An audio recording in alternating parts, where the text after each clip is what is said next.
నువ్వు ఎంత భయపడినా, ఎంత సంతోషం నీకు కావాలని ఇతరులు ఆకర్షించబడేలా చేసినా, దావీదు మాత్రం ఎదుట పెద్ద అపవాది వచ్చిన అయినప్పటికీ వాస్తవంగా తన సైన్యము చిన్నదే, దావీదు చిన్నవాడే అయినప్పటికీ కూడా తన నాలికలో మాత్రము ధైర్యం కనబడుతుంది, మా ఊళ్ళో హృదయాలు ఎక్కడ తగ్గకూడదు అని. ప్రియమైన సంగమా, ఇది కదా మనకి కావాల్సింది ఈరోజు భక్తి. ప్రియమైన సంగమా, నువ్వు అనే మాటలు ఒకరి దగ్గర అంటావు, అది మొత్తం బాగేస్తా ఉంటుంది, నీకు తెలియట్లే.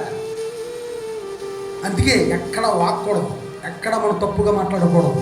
నీ బ్రతికేంటో మనం చూసుకోవాలా, మన భక్తి ఏంటో చూసుకోవాలా. దేవుని మందిరానికి మనం వస్తున్నామంటే ప్రియమైన సంగమా, వాక్యం గురించి ఈరోజు మాట్లాడుకోవాలా. వాక్యము దేవుడు ఇలా చేయమన్నాడు, మనం ఇలా చేద్దాం అనే మాటలు మొత్తం తక్కువైపోయినాయి. కానీ ఇది చెప్తాం కదా, దావీదు ఎంకరేజ్మెంట్ చేసేలాగా ఉండకుండా సైన్యాన్ని బాధ పెట్టే పలుకులు మాటలు ఎక్కువైపోతున్నాయి. ప్రియమైన సంఘం ఈరోజు సంఘాల్లో, అన్ని సంఘాలు అలా తయారవుతున్నాయి.